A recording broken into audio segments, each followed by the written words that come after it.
सो दोस्तों, falcon Riders में फिर से जुड़ने के लिए थैंक यू वेरी मच। और आज का जो टॉपिक है वो है बिग बाइक्स बिग प्रॉब्लम्स। जितनी बड़ी बाइकें उतनी ज़्यादा दिक्कतें। बेसिकली बहुत से लोग हैं जिनको बाइक अपग्रेड करनी होती है, जिनका मन होता है या सपना होता है कि अभी छोटी बाइक चलाते हैं, मतलब हल्की बाइक चलाते हैं, फिर और बड़ी बाइक लेनी है, सुपर बाइक लेनी है जो भारी होती है नेचुरली, बड़ी बाइक्स बड़े सीसी की बाइक्स। सो उनके साथ कुछ दिक्कतें भी आती हैं। सेम मेरे साथ भी है कि जैसे मैं पहले वेंजर चलाता था, फिर मैंने ZMR चलाई और ZMR के बाद मैंने सीधे वर्सेस खरीदी जो अच्छी खासी भारी है। सो कौन कौन सी दिक्कतें मेरे को फेस करनी पड़ी और मेरे को लगा कि जो चीज़ें मेरे को लगता है कि आपको पता होनी चाहिए कि कल अगर आपको लेनी है तो अगर थोड़ी सी क्लैरिटी होगी कि क्या क्या दिक्कतें आ सकती हैं और उन दिक्कतों का सॉल्यूशन क्या है वो भी मैं बताऊंगा बाद में इसी वीडियो में।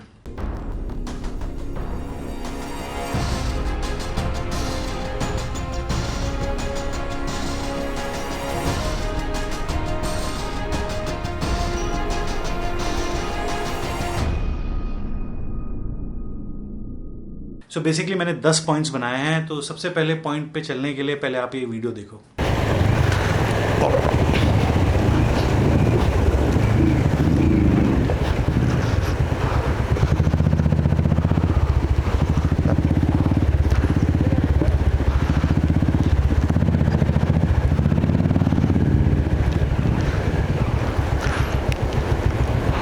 Has to go a little back. हाँ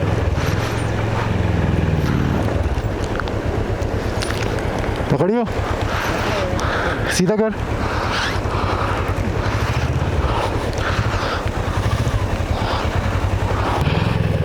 शाबाश शाबाश।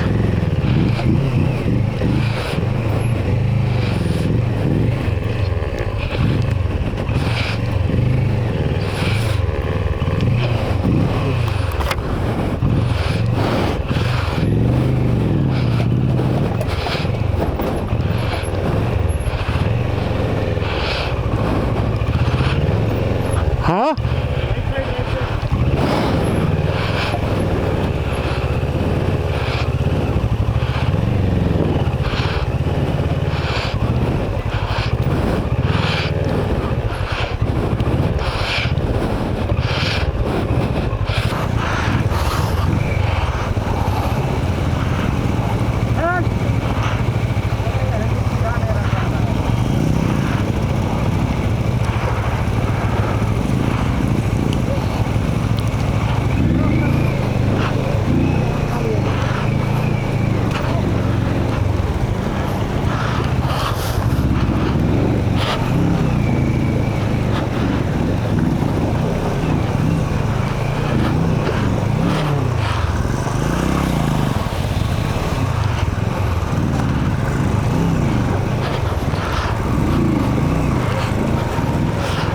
come on, come on, come on.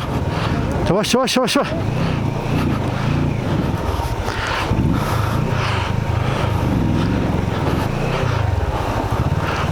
सो ये वीडियो है मेरी प्रीवियस कुछ राइड्स की। अगर आप उनके बारे में पूरा देखना चाहते हैं तो मेरे चैनल पे सीरीज देख सकते हैं।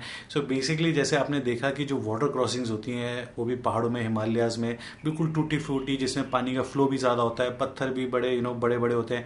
एक तो नॉर्मल होती है जिसका निकल जाओ, जो इस टाइप की होती है उसमें जब आपको इस बाइक क्रॉस करनी होती है तो आपको जो इसका भारीपन है, जो वेट है, वो आपको बहुत ज़्यादा फील होता है। क्योंकि क्या होता है कि इतने खराब वाटर क्रॉसिंग में जब आप बाइक लेके जाते हो तो बाइक बहुत हिलती है लेफ्ट राइट, आपको बहुत संभालना पड़ता है और क्योंकि उसका इतना वेट होता है तो बहुत स्ट्रेस पड़ता है बॉडी पे। सो ये एक नंबर 1 मेरे को लगता है कि जो दिक्कत है कि जब बहुत ही खराब वाटर क्रॉसिंग्स या बहुत ही ज़्यादा खराब रास्ते हैं बिल्कुल पत्थरों वाला, वहाँ पे आपको इसका जो वेट है, भारीपन होने का बड़ा वो होगा कि यार बाइक हल्की होती तो ज़्यादा बेटर था, इतनी भारी है। इवन इस वाले वीडियो में एक में तो मेरी मसल भी पुल हो गई थी। अगर आप मेरी पूरी उस सीरीज देखेंगे तो आपको पता चलेगा कि मसल पुल हुई कैसे हुई, फिर मैंने उसका क्या इलाज किया एंड एवरीथिंग। दूसरा पॉइंट है लिमिटेड शोरूम्स, क्योंकि जो ये ब्रांडेड जो भारी बाइक्स होती हैं जैसे कि कावासाकी ले लो या इवन होंडा ले लो, होंडा की अगर आप सुपर बाइक्स लोगे तो हर किसी होंडा के शोरूम पे नहीं होंगी वो सुपर बाइक्स। जहाँ जहाँ मिलती हैं वो शोरूम्स बड़े लिमिटेड हैं। ऐसे अगर आप हार्ले डेविडसन हो गया या इवन आपका दुकाटी हो गया या ट्रायम्फ हो गया, इनके शोरूम्स हर जगह नहीं है जैसे बाकी बजाज, हीरो होंडा, और हीरो होंडा तो अब है नहीं, हीरो या नॉर्मल होंडा, इन सब के जहाँ से शोरूम्स होते हैं वैसे उनके नहीं होते, तो बड़े लिमिटेड शोरूम्स हैं।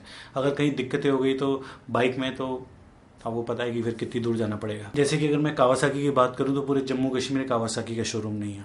उसके बाद तीसरा पॉइंट आ जाता है टू मच टेक्निकल। मतलब ये जो इंजन्स होते हैं, ये जो मशीन्स होती हैं, बड़ी टेक्निकली एडवांस्ड होती है। इसमें बहुत सारा सिस्टम्स होते हैं, कंप्यूटर चिप्स होती हैं, मतलब टेक्निकली बहुत हाई फाई होती है अंदर से। मतलब बहुत कुछ काम चल रहा होता है कंप्यूटर, जो आप कहीं भी सही नहीं करा सकते हैं। मतलब आप खुद भी सही नहीं कर सकते हैं। सो आपको प्रॉपर शोरूम चाहिए, प्रॉपर गैजेट्स चाहिए उन चीज़ों को हैंडल करने के लिए। सो ये एक दिक्कत है जब आप ऐसे एडवेंचर्स में जा रहे हो और आपको पता है कि अगर बाई चांस कुछ भी खराब हो गई तो आप कुछ चीज़ें हैं जैसे कर सकते हो, भाई तार वार टूट गया, क्लच वायर, वो तो कर सकते हो। पर इंजन में या और किसी चीज़ में जो ज़्यादा टेक्निकल है उसमें कुछ दिक्कत आ गई तो आप कुछ नहीं कर सकते। उसके बाद चौथा पॉइंट है आपका, क्योंकि इतनी भारी होती है और सामान भी होता है, ये भी मैंने बहुत बार फील किया है कि आप इसको पीछे नहीं पुश करने में बहुत दिक्कत होती है। होती नहीं है इम्पॉसिबल, कभी कभी तो फिर आपको उतरना पड़ता है, उतर के करना पड़ता है। आप बैठे बैठे उसको पीछे पुश नहीं कर सकते। मतलब और बाई चांस अगर आप कहीं पहाड़ों में हो जहाँ इंक्लाइन है हल्का सा आगे की तरफ, तो आप भूल ही जाओ कि आप इसको पीछे पुश कर पाओगे, सामान जब आपका लोडेड होता है ना, एवरीथिंग। ये दिक्कतें होती हैं, बहुत बार मैंने ये फेस करी है। तो अब तो क्या आदत पड़ गई है, तो हमेशा मैं ध्यान रखता हूँ कि जब भी मेरे को बाइक रोकनी है, कहीं भी रोकना है, तो मैं मेक श्योर कि मैं कहाँ पे रोक रहा हूँ। ऐसी जगह रुकूँ कि जहाँ से अगर मेरे को पीछे करनी हो तो आसानी से हो जाए, या मतलब मैं आगे से निकल जाऊँ, मेरे को बैक करके ना निकालनी पड़े। तो वो सब चीज़ें भी सोचनी पड़ती हैं कंटिन्यूसली जब इसको कहीं पर लगा रहा होता हूँ। उसके बाद आ जाता है फिफ्थ पॉइंट जो है यू टर्न्स। अगर आपको यू टर्न्स लेने, अगर आप स्पीड पे हो, नॉर्मल स्पीड पे हो, यू टर्न्स लेने में कोई दिक्कत नहीं। अगर आप बिल्कुल जीरो पे हो और आपको पूरा यू टर्न लेना है, क्योंकि लोडेड होती है, हैवी होती है, तो थोड़ा सा उसको मैन्यूवर करना, संभालना थोड़ा सा दिक्कत हो जाता है। और बाई चांस अगर आपको बड़े टाइट कॉर्नर्स हैं, आपको मैं एक वीडियो दिखाना चाहता हूँ, पहले आप ये वीडियो देखो।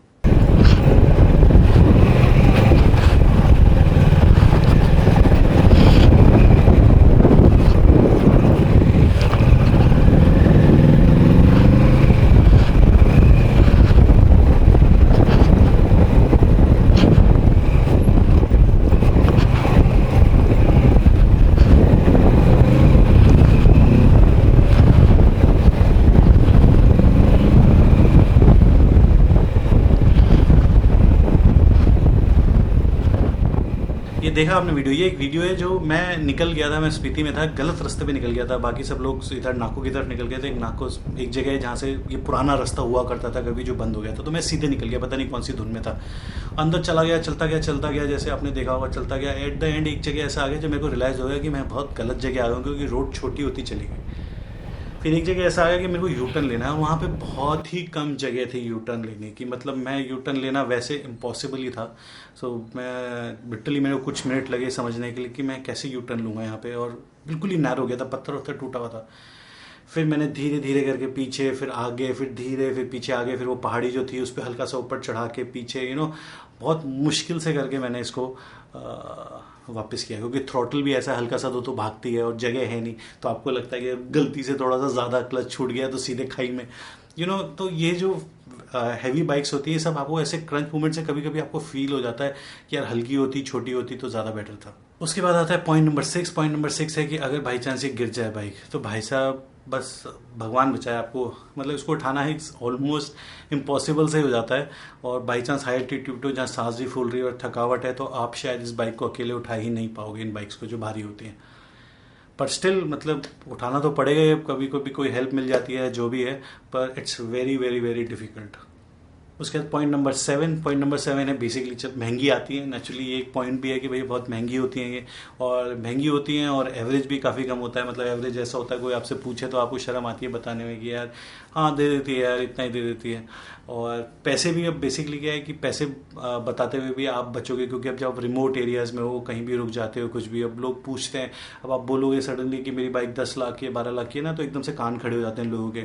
सो देयर इज़ अ चांस कि जो गलत एलिमेंट्स होते हैं वो इंटरेस्टेड हो जाएं, या आप अननेसेसरी अटेंशन गैदर करो लोगों की, क्योंकि इतनी महंगी बाइक अकेले घूम रहे हो या किसी के साथ हो जाता है। कोई ऐसा तो है नहीं कि आप 5 स्टार्स में घूम रहे हो और एक जगह से दूसरी जगह। हम पहाड़ों में इधर उधर कहीं भी जाते हैं घूमने, जैसे कहीं भी जाते हैं कहीं भी रुक जाते हैं, ऐसा भी कुछ नहीं है। सो ये भी एक चीज़ है। आप महसूस करोगे अगर आप लोगे या आपके पास ऑलरेडी है तो। उसके बाद पॉइंट नंबर 8, और वो है एसेसरीज, और वो सब भी इसकी काफ़ी महंगी आती है। महंगी बाइक्स होती हैं, एसेसरीज भी काफ़ी महंगी आती हैं। ऑथेंटिक जेन्युइन लगाओगे तो और भी महंगी आती हैं। कुछ सस्ते वेरिएशंस भी होते हैं, पर वो कुछ ऐसे सस्ते नहीं होते हैं, महंगे ही होते हैं। सो ये और साथ में मतलब सर्विसिंग भी कोई इतनी सस्ती नहीं होती है, मतलब बहुत ज़्यादा भी नहीं कह सकते। अब जैसे मेरी कावासाकी वर्सेस है, उसमें करीबन 8,000 9,000 8,000 के करीब पे मैं नेक्स्ट सर्विस कराता हूँ। हर सर्विस में अगर सिर्फ इंजन ऑयल चेंज कराना है, ऑयल फिल्टर कराना है और धुलाई उलाई जो नॉर्मल चीज़ें होती हैं, तो करीबन 5,000 रुपये का खर्चा आ जाता है। तो हर 8,000 किलोमीटर बाद करीबन 5,000 किलोमीटर 5,000 5,500 रुपये का खर्चा आ जाता है सर्विसिंग में। पर ऐसी और भी महंगी महंगी बाइक्स हैं, इससे भी महंगी बाइक्स हैं, और वो और भी ज़्यादा उनमें खर्चा आता ही होगा। उसके बाद आता है पॉइंट नंबर 9, कभी कभी टू मच अटेंशन भी मिलती है। जब आप महंगी बाइक्स और सुपर बाइक्स या इस टाइप की बाइक्स रखते हो तो कहीं भी जाओगे तो बहुत ज़्यादा अटेंशन मिलती है। कभी कभी अच्छा लगता है, सब लोग देख के बड़े खुश होते हैं कि फ़ोटो खिंचा लें, ये बाइक कौन सी है, ये वो फलाना, बातें होती हैं थोड़ी बहुत। पर कभी कभी वो ज़्यादा हो जाता है। और मेरी आपने राइड्स में भी देखा होगा, कभी कभी ऐसा भी होता था कि मैं गिर जाता था, काफ़ी लोग आ जाते थे और बड़े रिमोट से और ऐसी जगहों पर ही होता था, तो मैं थोड़ा डर भी लगता था और थोड़ा बचना भी जाता। पता नहीं ना, उनमें से कोई गलत एलिमेंट भी हो सकता है, कुछ भी हो सकता है, यू नेवर नो। तो जब इतनी अटेंशन मिलती है तो you have to be very careful. So ये सब चीज़ों का भी ध्यान रखना पड़ता है। सो एक एडिड स्ट्रेस होता है कभी कभी, बट मेरे को लगा आपको ये भी बताना बहुत ज़रूरी है।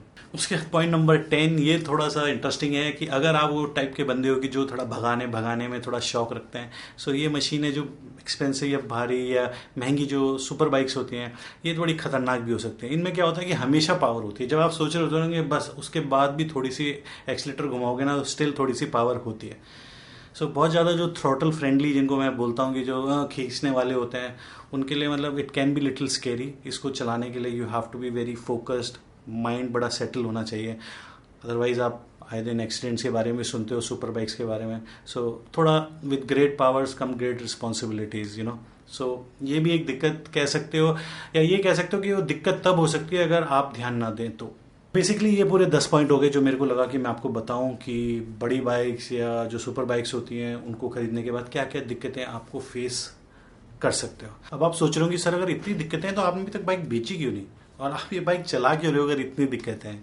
तो बेसिकली क्या होता है कि यार देखो, वीक मूवमेंट्स तो मेरे भी होते हैं कभी कभी। मैं भी कभी कभी परेशान हो जाता हूँ अपनी बाइक से।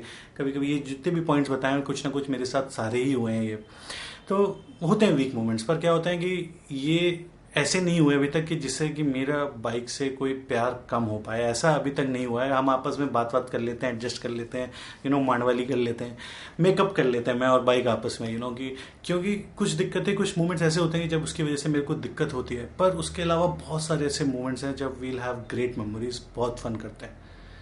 पर मैं ये वीडियो इसलिए बना रहा हूँ कि क्योंकि ये जो प्रॉब्लम्स मैं फेस करता हूँ, अगर आपको पता हो, शायद कुछ लोगों के लिए प्रॉब्लम्स बहुत बड़ी होती हैं, तो वो अपना डिसीजन वाइजली ले सकें। ऐसा ना हो कि लेने के बाद उनको पता चले कि यार ये दिक्कतें भी होती हैं, पर ये दिक्कतें मेरे लिए बहुत इंपॉर्टेंट है, तो मैं तो नहीं कर पाऊँगा। तो इट्स फेयर इनफ। हर किसी का अपना अपना होता है। मेरा ये है कि ये दिक्कतें हुई हैं मेरे साथ, पर क्या है कि मैं अपने आप एडजस्ट कर लेता हूँ इसके साथ, क्योंकि है अपनी ट्यूनिंग हो जाती है।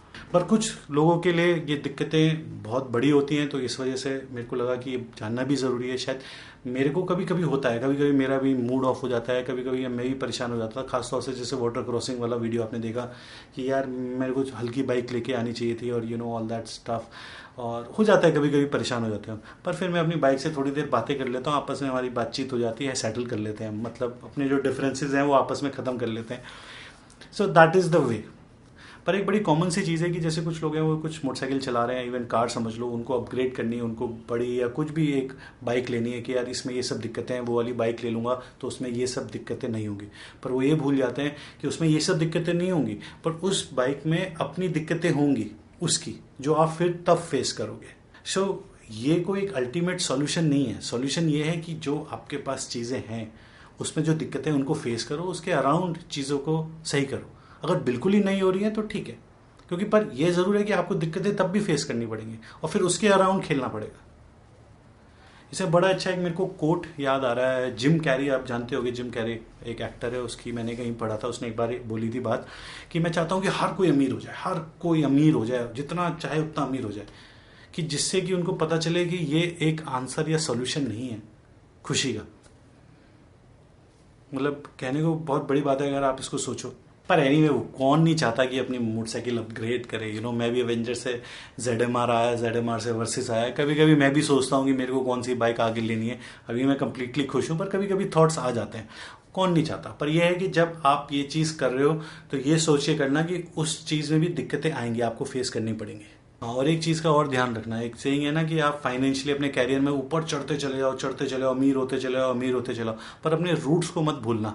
कहते हैं ना, अपने गांव, अपने पेरेंट्स एंड एवरीबडी। ये नहीं कि आज तुम्हारे कुछ दोस्त हैं, कल तुम बहुत अमीर हो गए। जैसे हम एक कॉमन सा टॉपिक है आजकल, आप सोशल मीडिया और पिक्चरों में भी देखते हो कि लोग बड़े हो जाते हैं, भूल जाते हैं।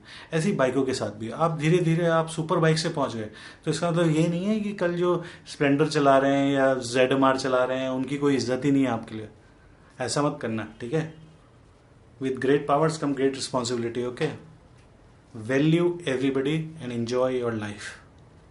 सो आई होप कि आपको मेरा ये वीडियो पसंद आया होगा। अगर कोई कन्फ्यूजन है, कुछ भी है, तो कमेंट्स में लिख दीजिएगा। I will be happy to help. Share कर दीजिए यार, शेयर करना मेरे को लगता है थोड़ा सा आप कर देते हो तो वीडियो फैल जाती है, तो थोड़ी सी हेल्प हो जाती है, ठीक है।